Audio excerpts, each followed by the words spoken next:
clearly a 67-year-old is not going to be able to restrain an active 21-year-old. Well, it depends on who the 67-year-old is, Rory, and who the 21-year-old is. I mean, you obviously would be very different, right? When I was a journalist, I once, Geordie Gregg, who went on to be the editor of the Mail, Yep. and I once called him in and said, Geordie, sleep. It's a waste of your time and mine. Are you angling for an invitation to Tuvalu? Welcome to the Restless Politics Question Time with me, Rory Stewart. And me, Alastair Campbell. So, Rory, sleep. Sleep. I mean, I think this is a very interesting question. Alex Smith, how did you both cope with such little sleep in government? With huge burdens of responsibility and complex problem solving a daily requirement, how did you both cope with your workloads with shut-eye at such a premium? Well, okay, now this is a big one, isn't it? Because, of course, Mrs. Thatcher famously missed the Brighton bombing because she was up in the middle of the night writing her speech. And then people said, although apparently it isn't totally true, that she only did 4 or 5 hours sleep a night. I think it was a bit of the mythology. It became a thing that she only ever slept 4 hours. I'm not sure about that. Yeah. But only she and Dennis would really know, wouldn't they? Only she and Dennis would really know. But it's definitely true that sleep suffers hugely, doesn't it? It suffers partly because you're traveling a lot, you've got jet lag. It suffers a lot because you're up late voting if you're a member of parliament. It suffers because you're stressed. It suffers, in your case, presumably because you were having to get up really early to make sure you were ahead of any of the morning editions. But tell us about sleep and you when you were in Downing Street. I wasn't very good at it. But although, funny enough, I feel more tired. Maybe this is just age, but I feel more tired. I get tired more often these days than I did when I was running hard the whole time. But how old were you, Alastair, when you came into Downing Street? I was late 30s. Yeah. I had a very, very, very bad attitude to sleep for most of my life. When I was a journalist, I once, Geordie Gregg, who went on to be the editor of the Mail and is now on The Independent, and he worked for me on Today newspaper, and this was a few weeks before I went absolutely, completely off my head, literally. And I once called him in and said, Geordie, sleep. It's a waste of your time and mine. Now, that's a great management technique. That's what that's often encouraged in business schools these days. As management. Yeah, I don't think I would have survived in the modern industrial relations, nor should I. But that used to be my kind of attitude. If you're asleep, you can't work. If you're asleep, you can't think. And actually now I love sleep, and I've learnt how important sleep is actually to how your mind works. I used to sleep whenever I could, and so I would regularly. I didn't watch the news at night, so I would regularly, if I managed to get to bed before 10, it would be I'd hopefully get a few hours sleep. I did get up very, very early.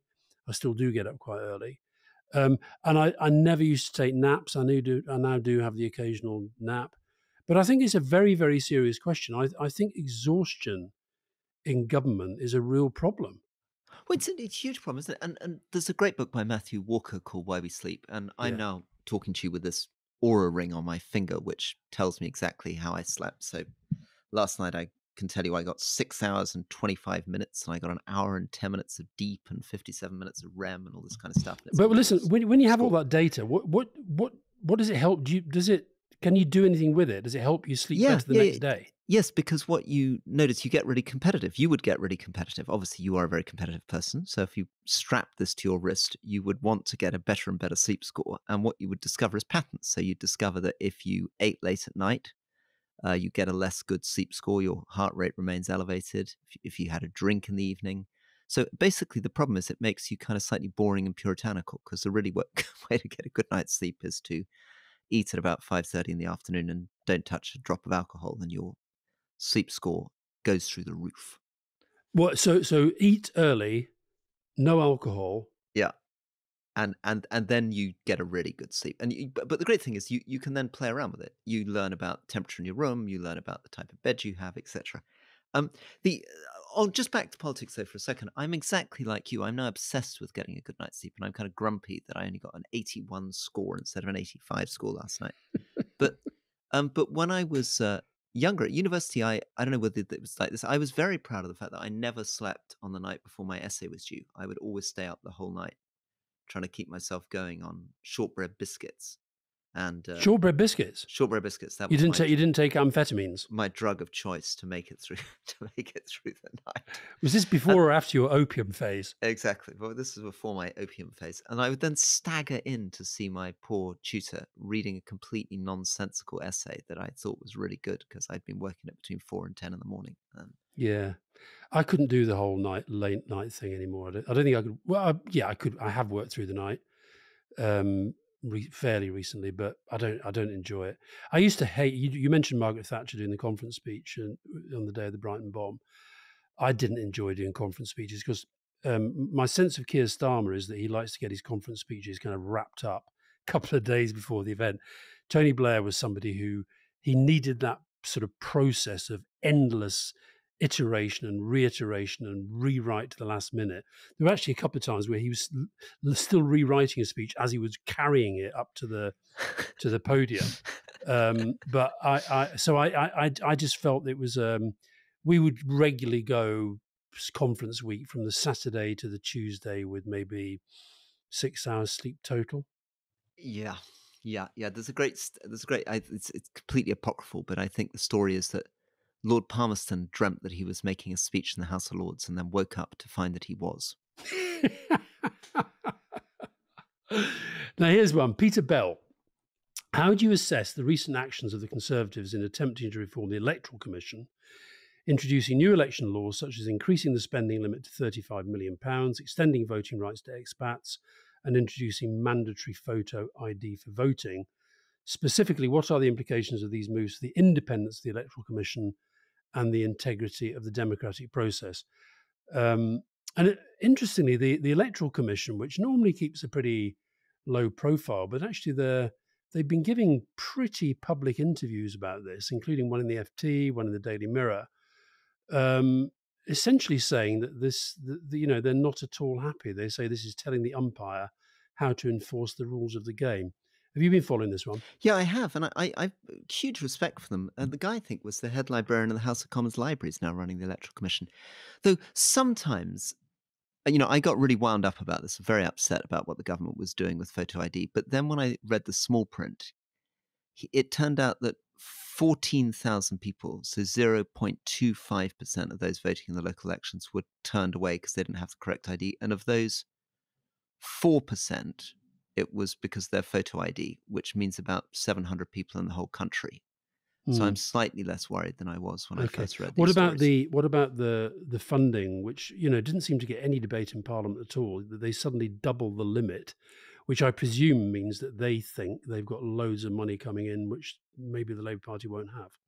Well, I do think funding is the big thing. I mean, and Britain's great thing, which we've got to cling on to, is these funding limits on how much you can spend a constituency election. I think we talked about this before. The lovely thing, unlike the US, where I was talking to a congresswoman who was saying I think she spent 4 or 5 hours a day, every day, 7 days a week fundraising. When I was running in Penrith and the Border, the limit on our spend in the short campaign was £15,000. And you're not going to generally sell your soul for £15,000. You're going to be able to raise it from small donations. So that's the good bit. The bad bit is the way that businesses for the Conservatives and trade unions for the Labour can put in hugely disproportionate amounts. Quite unlike the US. In the US, for all its problems, in the key battlegrounds, 70% of the money coming to a senator or a congressperson is coming from small donations of $5, $10, only 30% from big donors. But if you look at the Labour and Conservative parties, it's the unions or business people writing £1 million, £2 million checks that are carrying them through. And that gives far too much influence to those people because they're then sort of 10, 20% of your entire funding for the campaign coming from one individual or one organization. And you can't. They're also. I mean, I know there's always been a little bit of this, but I think I'm right in saying that every single treasurer of the Conservative Party of recent years is now in the House of Lords. Many of their major donors are now in the House of Lords. I mean, our system is absolutely rotten. We've got to change it. Yeah, I think there's another bit which I think you've mentioned in the past, but is absolutely critical, which is this whole dodgy business about the fact that if you've got a UK registered company, even if it's not making any money in the UK, it can give money through to these parties. So, I mean, the US, of course, was destroyed by this Supreme Court ruling, which said that it's a constitutional right to be able to pump money into these super PACs. So all the campaign finance legislation becomes irrelevant because these super PACs with hundreds of millions of dollars behind them are determining these elections. There's a related question from Laura Shields. Now that another 2 million UK citizens living overseas can register to vote, do we need a national discussion on what UK citizen really involves? I imagine they're doing that because they assume that UK citizens who live abroad are likely to be a bit older and a bit wealthier, therefore more likely to vote Tory. Is that a fair assumption? Yeah, I think that's absolutely fair. Yep. I think that is. I think these parties are all desperately trying to get as many advantages as they can. So it's a bit. It's kind of a bit gerrymanderish, isn't it? The whole thing. Well, the most dramatic example was what David Cameron tried to do with the Lib Dems in 2011, 2012, which is abolish the House of Lords in exchange for the Lib Dems voting to reduce the number of constituencies and redraw the boundaries in a way that was supposed to guarantee the Conservatives were going to get majority. You were very cross about that. I was very miffed about that situation. And now we've had these boundary commissions, but they haven't reduced the number of MPs. We're sticking at 650. We're not coming down to 600. Right. Talking of David Cameron, I wonder if he is the answer to this. Tim Harris, this is a question for Rory. I really enjoyed your book. Since its publication, has anyone who featured in it approached you to dispute your account or apologise for their behaviour? Oh, that's very kind. So I've actually had 2 colleagues who very kindly come up and said they wish they'd voted for me and they regretted not voting for me, which I thought was kind. And another colleague who said, I'm not sure it's true, but he said that if I had made it through to the last 2 against Boris, he still thinks I might have had a chance with the membership. There are other people, I think, probably including David Cameron, who, if they've read the book at all, and I guess he probably remains the same by not reading that kind of thing, would probably be a bit cross. But you haven't had anybody dispute? No. Oddly, Quentin Letts, who's a correspondent for the Daily Mail, wrote a very negative review of the book and contacted a colleague who I had accused of trying to punch me on the nose behind the speaker's chair. And not only did the colleague not deny that he'd done it, but basically gave the impression to Quentin Letts he rather wished he'd carried through on his threat. The only one I remember from my diary at the time when I published my diaries was David Trimble took exception. What didn't he like? Do you remember? He didn't think that I accurately reflected his position on some of the issues that we were discussing. And in fact, he ended up making a long speech about why he disputed. I can't remember the specifics, but he was quite cross. I did end up sort of writing a piece somewhere saying that, if I got it wrong, apologise. But it was a sort of, it wasn't a factual thing. It was more that he felt I wasn't sufficiently understanding of the position he was trying to project. Very good. Okay, Croydon, Rosie Beacon. Alastair, you promised at the event you did in Croydon last week that you would mention Croydon on the podcast this week. So this is a reminder of that promise. I would like you to say 3 good things about Croydon. Can you please start by reminding international listeners where Croydon is and what Croydon is? Croydon is to the south of London. And I guess if there's many of our overseas listeners, if they know anything about Croydon, it will probably be Crystal Palace Football Club. I should say, by the way, that is a very good question, because it's impossible for me not to want to have that question asked, because I did make that promise at the meeting. It was a Q&A, and somebody literally just said, "Will you mention Croydon on the podcast?" And it's funny how they did feel, I think, slightly sort of put upon, that people didn't think Croydon it's not London, but it's got its own identity, it's Greater London, etc. So 3 good things about Croydon. I like a tram. Do you like a tram, Rory? I love a tram. Who doesn't like a tram? I love a tram. Well, Croydon's got trams. Croydon Women's Football Club. Very good. Got a very good reputation. And I'm going to give a shout out for the event I was speaking at. How can I put this without sort of making people alarmed? It got a bit tasty, in that there were protesters outside protesting mainly about Gaza. But once they heard that I was there, thought, let's turn it into a sort of big bun fight about Iraq. And the police had to come out and sort of help me get out alive. So I'm going to say that Croydon has got two very, very, very nice policewomen who managed to get me out unscathed. Well, Croydon's very remarkable, isn't it? Because it's got a lot of high-rise buildings, very unusually for somewhere which is sort of basically a bit of London. Got this amazing thing called Saffron Square, which is like this huge red and purple thing sticking in the air. It's got very good green spaces, though. I noticed that. Some nice trees. Very good. So yeah, I think we should. Anyway, I think we've talked enough about Croydon. I think I've delivered one more on my thing promise. about Croydon that I like about Croydon is my friend Gavin Barwell was the MP for Croydon. He was indeed. He's a very sensible, sane voice in the current debate about the future of the Conservative Party, I would say. He is absolutely. He's a tribute to Croydon. There we are. Now, here's one definitely for you, Rory. Yeah. Jordan Coombs. 68 is too old for prison officers to retire. Your thoughts on this, please? Currently, prison officers' pension age is linked to state pension age. 67-year-olds are expected to restrain 21-year-olds.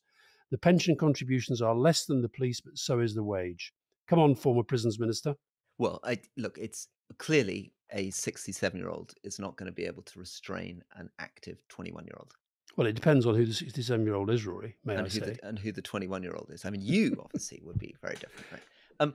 I think if we're going to have prison officers work that long, it's necessary to have different kinds of roles for them. And so I think, firstly, being a prison officer is an amazing role, but it's incredibly challenging because it's a combination of being sometimes like a policeman, sometimes like a teacher, sometimes like a counselor. It's totally absorbing.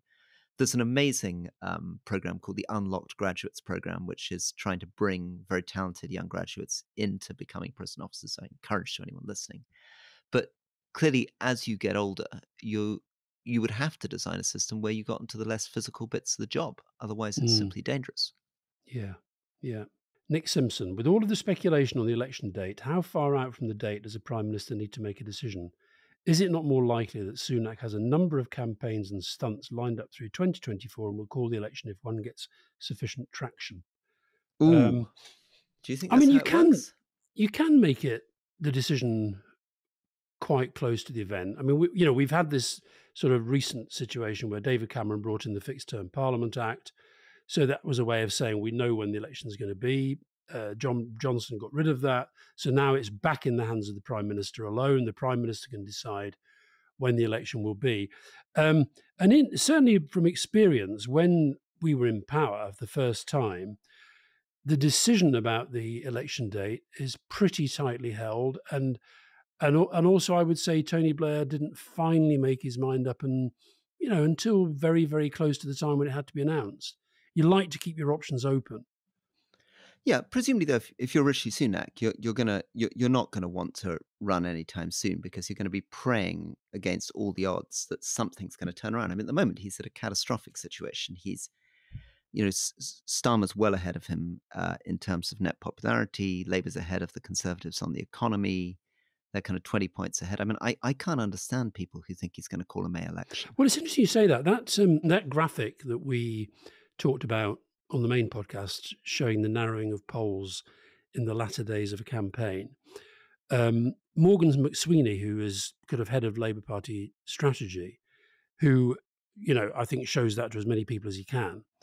But he also is sort of saying internally that he still thinks there is a not insignificant chance that Sunak will go for May, pointing to the bringing forward of the budget to early March, pointing to some of the kind of policy decisions that are being made.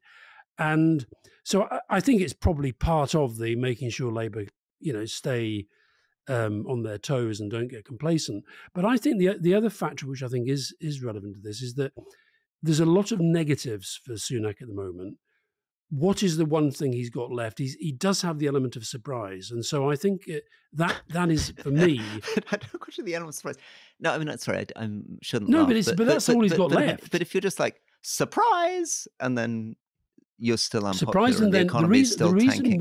The reason why that survey that we put round is so important is because if you look at the polls now and you say the Tories are finished, they're a dead duck. Okay. But if you then ally them with that presentation, which shows how much in this very volatile environment we're in, how much things can change.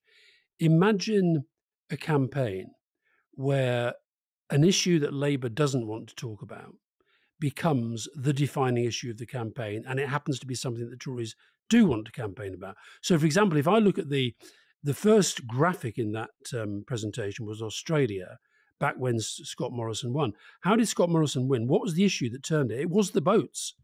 He managed to make the whole election about the boats. Now, I don't think that's going to happen here, but imagine that if it did, and imagine if that similar narrowing came. So they might, look, I think it's probably not going to be May. I think it's going to be October, but I don't think it's a done deal that he's ruled it out. And I suspect that Sunak will not be telling that many people internally what his thinking is on this at the moment. Okay, now here's a question for you, and it's definitely not for me. Mary Page. Jurgen Klopp, Serena Wiegmann, Gareth Southgate. What can our present and future political leaders learn from these inspiring managers that the country might believe in itself? I think you could answer that. You know who they are. Well, Klopp's great thing is that he seems to be quitting when he's ahead, which seems very unusual for a politician. Well, it is unusual, but actually, don't you think there's something in that? Yeah, it's an impressive stuff. I think an awful, let's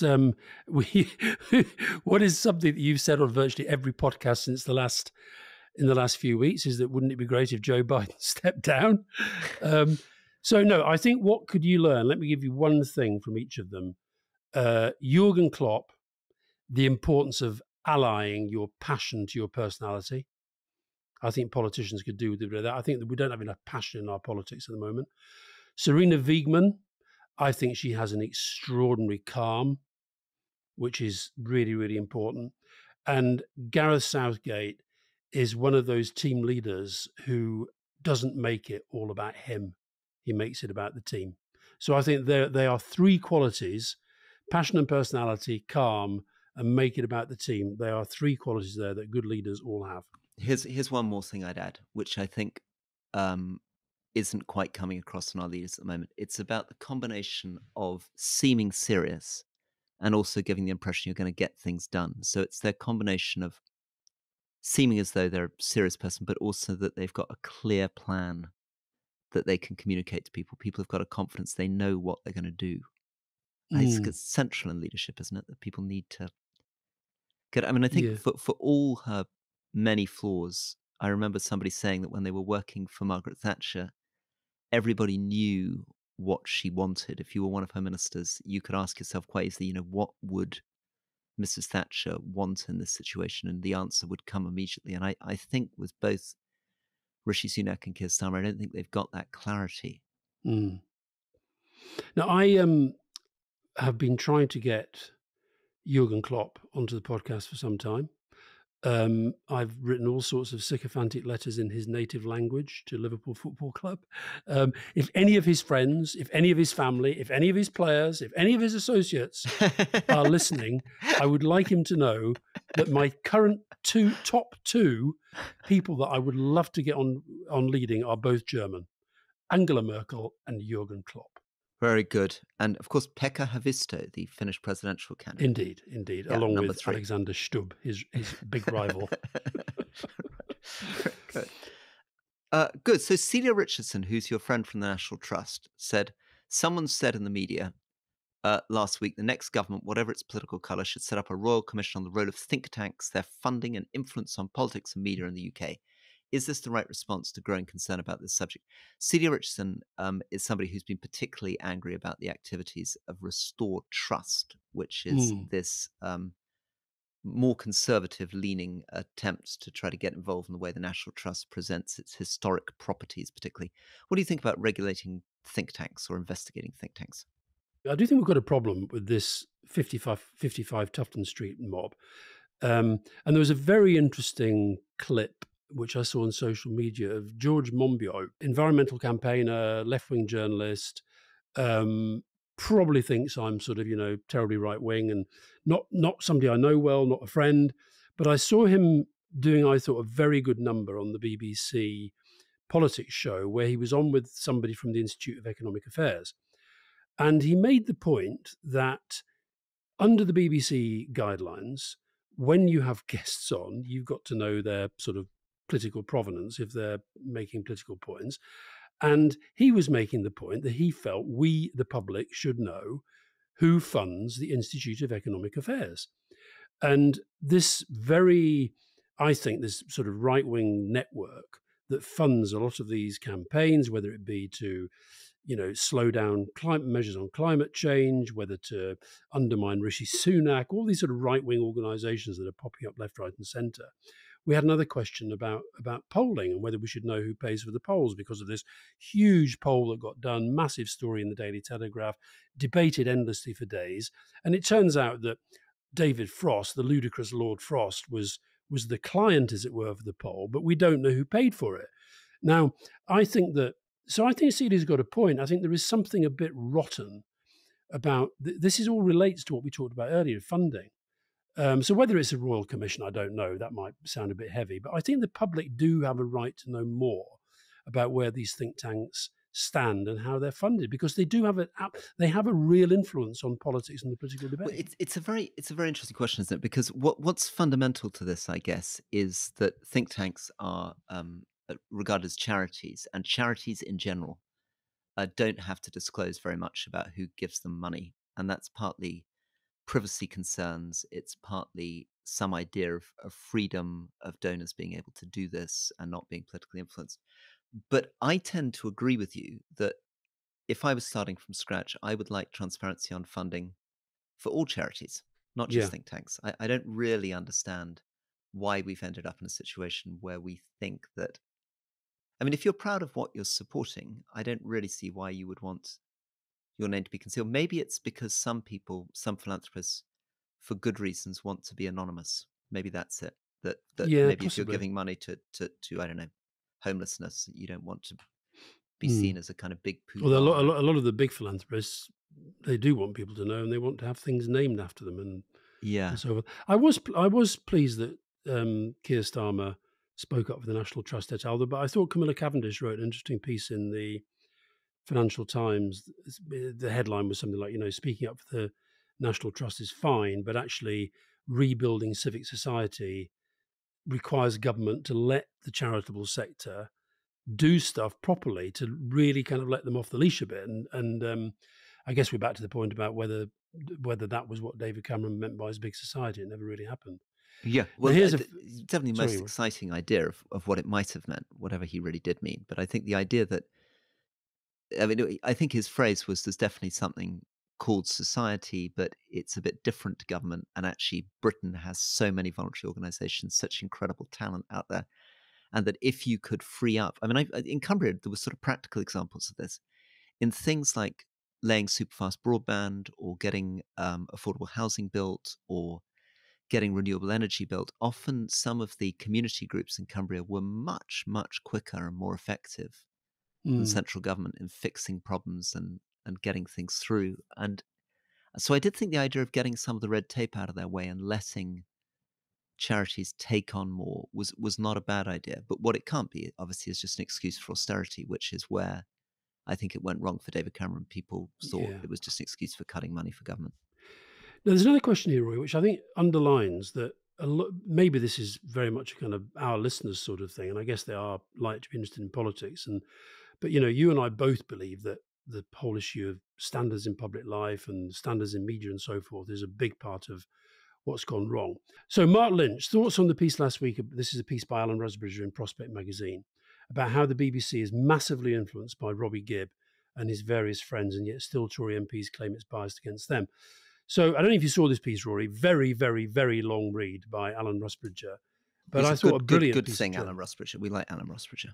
Yeah, but it was a very, very good piece of old-fashioned journalism. He sort of pieced together lots of situations within the BBC where you have Robbie Gibb and this guy, Dougie Smith, who's this very sort of shadowy fixer inside the Conservatives, and just showing that this, while we have MPs and ministers like Hugh Merriman and Lucy Fraser recently saying the BBC is biased, the real bias is with this very, very tight political force within the BBC that has ridiculously disproportionate influence on its political, in the past on its political output, and now from a position of pretty senior membership within the organisation. I think Robbie Gibb is a menace to the BBC. I really do. How does one get this right? Because you obviously had big run-ins with the BBC in your day. I mean, there was that huge run-in around Iraq. We both agree that the BBC is a very good thing, that it should be independent of government.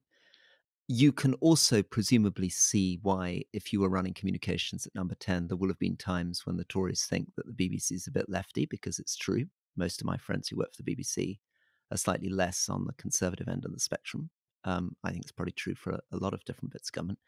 Well, how does one get that balance right and let the BBC be what we love about it, which is a proper, independent, non-partisan broadcaster? Well, I think we should, and this is something that people could legitimately say, well, you could have done it when you were in power and you didn't. But I think we have to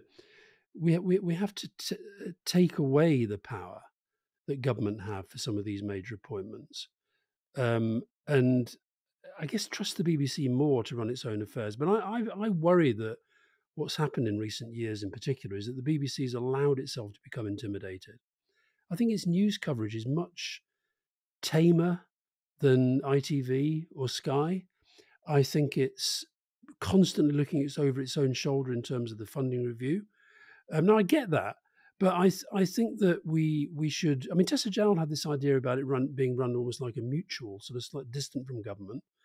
But the current structure feels to me is still too reliant on the idea of the good chaps theory running government. Yeah, and I think this is a problem actually, which is for both Labour and Conservatives, that the temptation is for the government to appoint politically partisan people, when what it should be doing is trying to get relatively kind of straightforward, neutral people. But I absolutely am confident, I'm afraid, that when Keir Starmer came in, he wouldn't make someone like me chairman of the BBC. He'd make somebody who's much more pro-Labour chairman of the BBC. So it's a challenge for both parties, isn't it? Rory, was that another job application? I think we could definitely put you down on the list for that one. I think you'd be an excellent to get certainly to get onto the shortlist. Very good. Now here we are. Jon Snow. 136,000 young people became homeless across the UK last year. Yet this is, you get no political attention. Please, can you talk about the New Horizon Youth Centres campaign to call on the government to create a national strategy to end youth homelessness? Quick shout out here, firstly for Jon Snow, who's done amazing things in his life, and this is one of the many great things he's done. Is that, as it were, the Jon Snow? This is the Jon Snow, the Channel 4 news presenter with the extraordinary coloured ties. Yep. The Vietnam War reporter and the rest of it. There's a petition actually at the moment on the government website of trying to get the government to focus on homelessness. A shout out also to Andy Burnham. I was really impressed with the steps that he took as Mayor of Greater Manchester, particularly kind of 2019, 2020, to address homelessness in Greater Manchester. But any thoughts on this from you? Well, I think I spoke a few weeks ago at a big housing conference where the last housing minister, not the current one, but the one before, was also present. And I think I'm right in saying that we've now had 16 housing ministers since David Cameron became Prime Minister. Now, that says to me it is not a priority within government. I think the problem with our housing debate is that it's been, you talked earlier about Margaret Thatcher and her continuing influence. I think our debate about housing is still influenced by these twin poles of a very old-fashioned view of what social housing means, council housing, and the fact that Margaret Thatcher, and it was politically successful for a time, sold off lots of allowed for council houses to be bought by their tenants. And on the other side, the sort of obsession with, if you like, the unearned income of rising house prices, particularly in the southeast. And within that, there's this sort of vast issue called housing, which is about where people live and how people live, that the questioner is right, that doesn't get the political attention that it deserves. Now, I was pleased to see Angela Rayner this week made a intervention about housing. One of Labour's big growth missions is about changing the planning system because you have to build more homes and so forth. But the fact is that when we have targeted people without a home, including the extremes. If you remember during COVID, literally the government said we've got to get people off the streets and into a safe accommodation every night. They managed to do it. So I do think it's one of those issues where, yes, we need brilliant initiatives like the one that John's talking about, but this will only work for the country as a whole if there is strategic leadership from the government that says housing finally is going to be a priority for the country. Yeah, I mean, it's the Conservative story inside government was a bit more complicated because it's not just about those 16 ministers. I remember every year that I was in Parliament that housing was seen as the number one priority. And it's partly because the polls were pretty consistent, that it was the thing that really alienated people, that it was the fundamental injustice. The biggest inequality in our society is not between the top 1% and the bottom 99. It's between the 60% who own houses and the 40% who don't. And so it was talked about all the time. Oliver Letwin, who was Cameron's kind of resident policy thinker and intellectual, was put in charge of task forces on that. They brought in ministers who were meant to be high flyers. Dominic Raab, Kit Malthouse were brought in to do housing. Gavin Barwell did housing, who I was praising just in the Croydon question. So there were some pretty talented people brought in sometimes to do it, and Number 10 talked about it a lot. But in the end, nothing happened. And it just got stuck in a morass of complaints about developers' land banking and about planning regulations and he said and she said and whatnot. I think the problem that I decided when I was running for London Mayor was that the problem was that actually the government should just build it itself. That the problem was we were relying on the market. And actually, I would have liked to see the Mayor of London say, look, I've got thousands of acres of Transport for London and Mayor of London land. I'm going to borrow money on the bond markets and I'm going to set it off building high quality council housing in London against that money and bring the interest in on the rent. And I think that's the way to crack it if Labour's prepared to actually just build the housing rather than trying to tinker around on creating incentives for markets. Now, Alastair, for my last question, the question that you've been waiting for all day, Laura Buchanan, what do you think of Tuvalu's pro-Taiwan leader losing their seat? And we know that the island of Tuvalu, a country in Oceania, which is very difficult, I'm afraid, to find on a map, is something that you're particularly interested in. I don't want to offend the people of Tuvalu. Tell us a little about Tuvalu, a place with a population of 11,900 people, up from 10,645 in 2017. Well, I'm sure the listeners can detect in the tone of your voice the modest piss-taking that has been going on the Rest is Politics WhatsApp group when I've been saying, I think we should talk about the election in Tuvalu. One of 4 elections taking place. We've got coming up Azerbaijan, I think we know who's going to win that, Pakistan, and Finland we talked about on the main podcast where we're into the second stage. But the reason why I think Tuvalu is worth a discussion is that the issue, or one of the issues, is China-America. So this, as you say, is a tiny country. The outgoing prime minister, they have no political parties in Tuvalu. They all stand as independents. But the outgoing prime minister, a guy called Kozia Natano, has lost his seat. Now, the thing about him, he's a pro-Taiwan leader.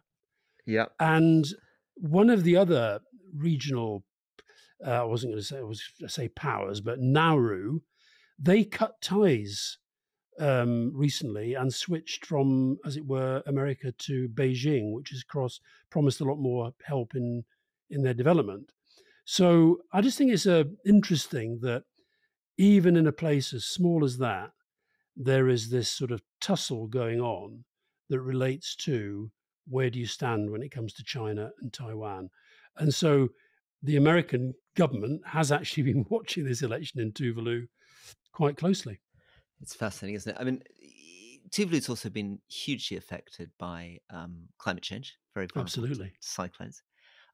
King Charles is still its head of state, so God Save the King is one of its national anthems.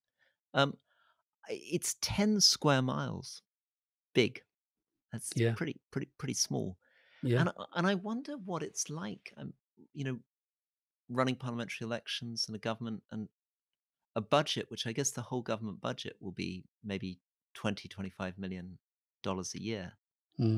What you can do with that thing? I mean, that's, to put it in context, that's much smaller than Eden District Council, which was my Cumbrian Council, which was the smallest district council in Britain. Yeah.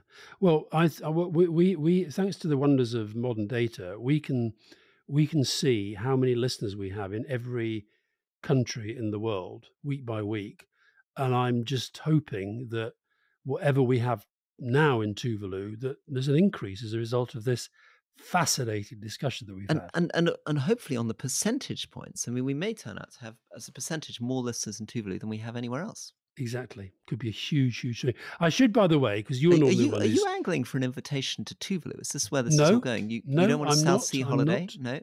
I'm not angling for an invitation to Tuvalu. I just think it's moderately interesting that even in that election, China-America's relationship becomes an issue. You mentioned Prince Charles there. I think we should, as the resident non-royalist, I think we should praise and thank him for the fact that he was open about having treatment for an enlarged prostate, which, according to the prostate cancer charities, has led to a massive, enormous uptake in men who are normally a bit shy about coming forward about these things, getting their prostate checked. Yeah, very good thing. I'm going to go and get mine checked.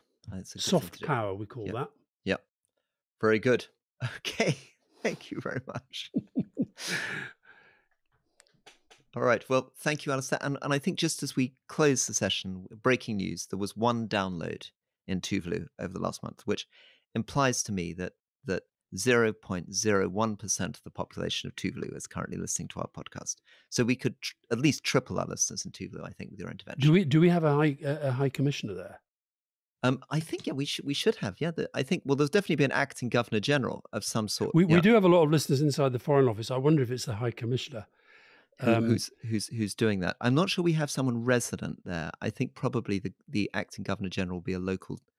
We probably have there is a government representative there. When King Charles and Queen Camilla head to Tuvalu, there has to be somebody to greet them on the red carpet. Yeah, you don't think it's somebody from some other part of the archipelago coming over to? Could be a British tourist on holiday. Anyway, we will report back next week how many new listeners we have in Tuvalu for having talked about the election in Tuvalu. Thank you very much. Bye-bye, Alastair.